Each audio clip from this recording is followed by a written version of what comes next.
Hey everyone, I have another book review today. Today I'm reviewing Tasha Tudor books. This is The Five Senses by Tasha Tudor. It's about a girl named Sally and she explores the seasons with her five senses. Lovely illustrations. It's written in 1978, so it's that cool retro vibe. Here is one of the first illustrations. Sally at her farm. And she's smelling the daffodils in spring. And then it goes on through the seasons. Here is October, the corn stalks and the pumpkins. Sally's enjoying exploring those.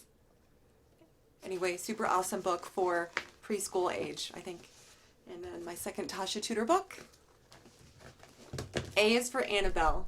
It just goes through the alphabet in kind of a beautiful Victorian style, really retro. Pictures are in color. It was written in 1954 by Tasha Tudor again. A is for Annabelle, grandmother's doll. And then C is for cloak. So even the letters cover very retro kind of topics. K is for kerchiefs, frilly and plain. There's the picture. Yeah, and so on and so forth. Just fantastic book for, again, like that preschool age. Last book I have by Tasha Tudor is The Lord's Prayer. Give us this day. And it can be appreciated by people who are not Christian as well. It's just beautifully written, beautifully illustrated again. Hallowed be thy name. It's that page.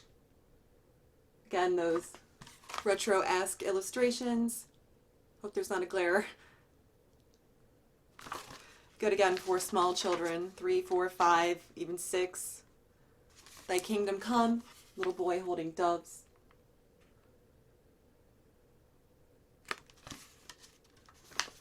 And then here is, and lead us not into temptation. It has some little animals, dogs and cats. Sorry about the glare. And then I also have another book, another retro children's book, A Child's Garden of Verses by Robert Louis Stevenson, classic. Decorations by Eve Garnett. There we go.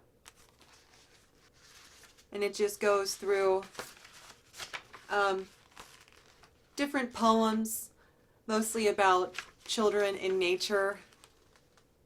There are illustrations. They're just black and white. The Child Alone, Garden Days, Envoys, all written by topic. How the verses were written, these are rhymes and jingles. I don't go in for eternity and the three unities. Robert Louis Stevenson wrote to his friend Sidney Colvin of the verses. I would just as soon call them rhymes for children as anything else. I am not proud nor particular. I think he's being humble and modest. Put out by Puffin Books first published in 1885. You can get it in many different printings. This is the one I have. Any printing is awesome. Last retro book I have is Our Animal Friends by Alice and Martin Provensen. It's a New York Times Outstanding Book of the Year. Not of the 2000s. Nope, this one was made in 1974. 1974. But it still holds its value today. This book is pure gold. Our Animal Friends. It basically goes through a farm scene, shows all the animals at the farm in great detail, explains the different personalities of the animals. Who lives at Maple Hill Farm? People live here.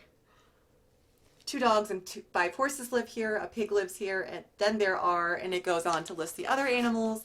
Goes into the cats that live there in great detail. Creates magnificent personalities and depth to all the animals. And it's a pretty lengthy book. Took me about 15 minutes to read in full. Goes into the children who play with the pets. This is the dog. and the dog's adventure with the cats. When you throw a ball for them, Dinah finds it by smelling where it went. Muffin has to see where it went. So it explains again all of their little nuances, all the pets' little nuances. And I'll show you some more pictures, you know. I don't just want to read the book to you, but here's the goat. Talks about old 11 doesn't really need an earring for you to tell her from the other sheep. She is smarter. The goat goes crazy on this page. This makes everyone angry. Not only does the fence have to be repaired, but when Sam is free, he eats the roses. Yep, so nice retro farm themed book for, again, that preschool age, even probably up to 6 if they're in the right mood. So 6, 7, I'd say if they're in the right mood. Yeah, awesome retro book. I got this, I think, from Thrift Books, but maybe if you have a larger library, get it from your library, of course. Perhaps Amazon, although I'm not quite certain, but used bookstores. Yep. Awesome book. Anyway, just wanted to throw those out there in case anyone's looking for some inspiring reads for preschoolers, and hope everyone has a fantastic day. Thank you for joining me today, and if you enjoyed this content, obviously like and subscribe. I'd love it. See you next time. Bye.